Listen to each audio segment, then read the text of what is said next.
Hello everyone, Luke Nukem back here once again with another video. I'm here with my hot chocolate in one hand.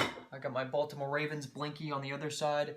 Yes, you heard it right there. A 20-year-old man just said blinky, and yes, I am a Baltimore Ravens fan. And I got my blanket around here mostly because not only is it freezing cold outside, but I'm kind of sick of something. I got some sort of illness that I have. And I don't know about you, but I think I should really call a doctor.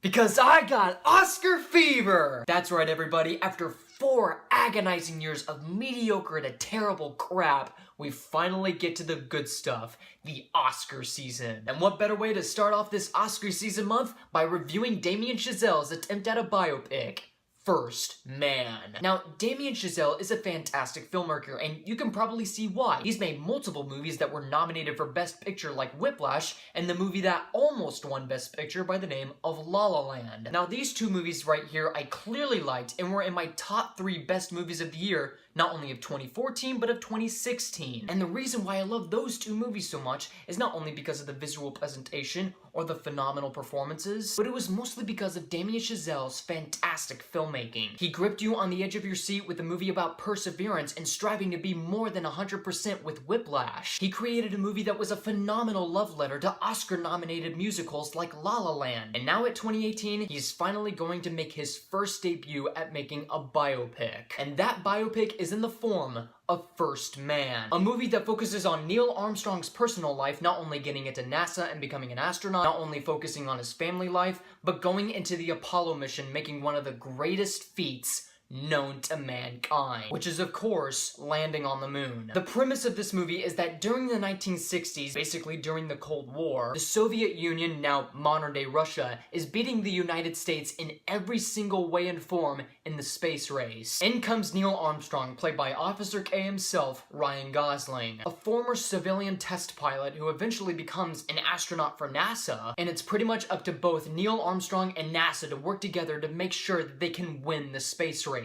And so it's up to Neil Armstrong to get it done, while also having to deal with personal things like grief, family, his job, his friends, and even his own personal life at the exact same time. Now that we are here in the fall season where we basically get Oscar-nominated movies out the wazoo, what do I personally think of the first one, that being First Man? Well, I don't know about you guys, but I can definitely tell you this. Damien Chazelle is 3 for 3. First Man is absolutely fantastic. And boy does it feel good having to review a phenomenal movie again. Now let me tell you exactly why Damien Chazelle made his 3rd home run. First and foremost, we're gonna have to start with, of course, the actors. First up to bat, get it, is Ryan Gosling as one of the best astronauts of all time, Neil Armstrong. Ryan Gosling's performance is excellent in this movie. We basically may have seen Ryan Gosling give the exact same face as he usually have in other movies like Blade Runner 2049 or Place Beyond the Pines or Drive. He does a very great job in this movie because he gives so much dimension to this person. I mean, I'm not even entirely sure how Neil Armstrong was portrayed in real life, but if it was anything close as to what is seen in First Man, then big kudos to Ryan Gosling. The movie gives the character a lot of strengths like being smart and also being collected and sullen, but the movie also gives his character very sufficient weaknesses. One of the things that Neil Armstrong has to deal with is that there was this horrible tragedy that happens to his life, basically the death of a certain loved one. However, while at the same time the grief is absolutely consuming him, but at the same time it gives him sufficient motivation to get the job done at the exact same time. However, I'm not entirely sure if the event actually happened in real life, but regardless of what happened, it still served the story very well. However, a destined Oscar contender for sure a destined Oscar contender for sure has to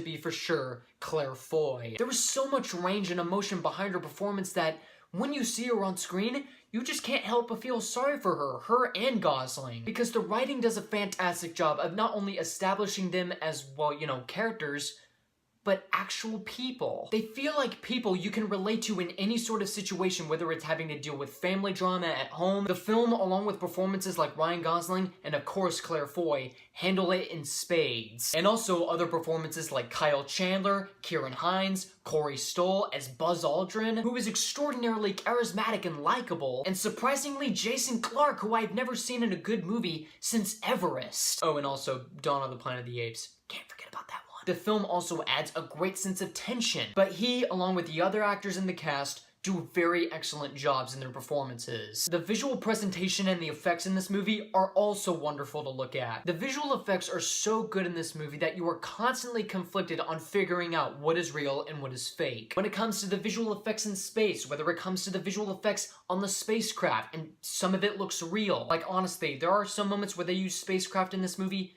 that are actual real-life spacecraft. Honestly, there are moments in this movie where they are honestly using real-life spacecraft, and it looks absolutely terrific. But you know what also makes the visual effects so much better in addition? The cinematography. The cinematography in this movie is eye-poppingly gorgeous. Every shot is perfectly framed, and every shot feels like something you can put on your wallpaper screen. It is filmed so well that it will leave you chills in your spine when you're looking at it. One of my favorite shots in the movie is that you see the space station from afar away and you see the rocket going up into space, or when it begins ignition, pretty much closer to the final act of the film. And I, in all honesty, looked at that scene and I was like, wow. And my final positive I would like to add, Justin Hurwitz's score for this movie is outstanding. It is composed so well that with the addition of the visual effects, the cinematography, the timing of the scene, when all of that is meshing perfectly with an amazing score, it just makes the movie so much better. Everyone, in summation,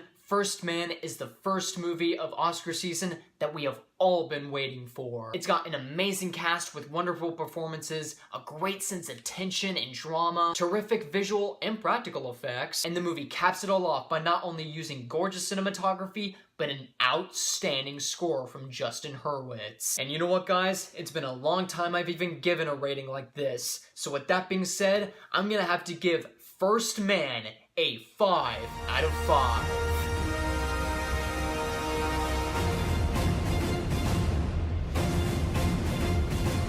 I don't know about you guys, but thank God it's finally good to review a fantastic movie again. Alright guys, so that is my review of First Man. Find me on Facebook, Twitter, and Google+. And also, if you would like to see more reviews like this, be sure to subscribe for more. My name is Luke Nukem, and Damien Chazelle has made one giant leap in his career.